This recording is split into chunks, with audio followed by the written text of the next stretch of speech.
pursuit in and of itself. Some evidence for this statement includes the increasing turnover rates at mutual funds, the growth of hedge funds, shorter-term reporting horizons and performance pressures, the increasing presence of pension, endowment, and offshore funds, which don't have to worry about taxes, the lowering of trading cost, and the increasing speed which technology brings about, and most importantly, in my opinion, the growing proportion of ownership by institutions acting as agents rather than individuals investing their own money as principals. All these factors and others that I didn't think of contribute to our current era where financial instruments are traded with increasing velocity. The presence and growth of derivative securities also speaks to a possible disconnect between the activities in the world of investment and capital markets and the activities of the underlying businesses themselves. The very nature of a derivative, and this is neither good nor bad, is that it is a security based on the price or action of some other security. By definition, this creates at least one degree of separation between the activities of those in the investment world and those in the management world. While this trading clearly creates liquidity, and liquidity is a good thing to allow capital to flow where it will best be used, it can, like most things in life, be pushed too far. Liquidity is a little bit like oxygen. We need it for the very breath of life itself. However, if our atmosphere was nothing but oxygen, we would blow ourselves to smithereens just from one of those poor bastards outside trying to light a cigarette. So, we have no bones to pick with trading or traders. In fact, someone asked me once why I was such a long-term investor, and I replied, because I failed miserably as a short-term one. In moving from the arena of trading towards longer-term investing, we think we've stumbled upon a profound connection between investing and management, and we've spent the last several decades trying to refine and improve both processes. To expand on Tom's statement, let me first discuss the investment management process at Markel and how we allocate our investment portfolio between fixed income securities and equity securities. First, we define those terms very, very broadly. Fixed income for us means anything where we expect to get our money back with interest over a specified period of time. And equity means anything where our returns are the residual ownership returns that carry no explicit promises with them. In managing this allocation for us as an insurance company, we look at our balance sheet and think about where the funds are coming from. Specifically for a property casualty insurance company, on the right-hand side of our balance sheet, our sources of funds, you could see that the largest single number, as with most insurance companies, are loss reserves.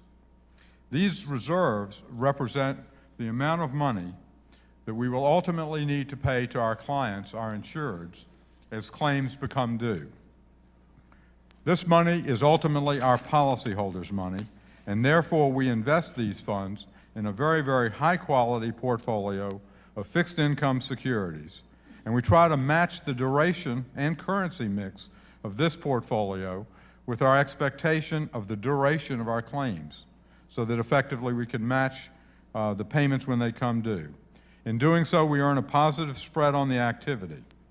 Over time, we have indeed written our insurance policies to make underwriting profits and manage the fixed income investment portfolio to earn a positive spread on these funds. The second biggest number on the right-hand side of our balance sheet is our shareholders' equity. If we underwrite our insurance business profitably, and if we account for it conservatively, these funds are forever ours. They never need to be paid to meet obligations outside of the company. And therefore, they can be invested with an infinite time horizon and matched, therefore, with infinite maturity investments. And for us, these infinite maturity investments are equities. We over-collateralize our reserves by holding a margin of safety, more bonds than the claims actually are, and we're a bit more conservative in investing some of shareholders' equity in more conservative securities than equities. But by and large, that's the source of our allocation. We think one of the unique attributes of our culture that we've created at Markel is that the worlds of investing and management not only overlap, but each infuse the other with discipline, guidance, and purpose. As Ben Graham said a long time ago, investing is most intelligent when it is most businesslike.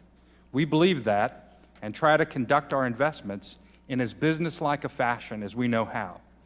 We also think that our business, insurance, is most likely to be successful when it is most investment-like. By that, we mean sensitive to capital considerations and profitability discipline. We also want to be humble and promise you this is not the only way to be a successful investor or run a successful business. Many people enjoy success with different approaches that suit their own skills and temperaments, and we in no way seek to refute their approaches. We are simply hoping to share with you some sense of how we make decisions and operate at the Markel Corporation. I'd like to focus now on our equity investments, where I think that the interaction and decision-making process between investing and management have the most overlap. I would distill our approach down to 4 general ideas that I will describe, and then ask Steve to talk about how each of those apply to Markel. The first filter for selecting equity investments is that I want to invest in businesses that are profitable and earn good returns on capital. That seems so basic that it is hardly worth saying, but I've seen the principle violated time and time again, and I therefore state it first in order to reinforce its importance. It's also important to specify that I mean good returns on total capital. Getting to a good return on equity through the use of excessive leverage is not what I'm looking for. Like most lessons, I've learned this the hard way. And like most important lessons in life, it is worth repeating regularly. I mean the lesson, not the learning it the hard way again bit. A business is in business to make money. If you're providing a product or service that your customers want and need, and you're doing it well enough, then the outcome of that process should be that you make money over time.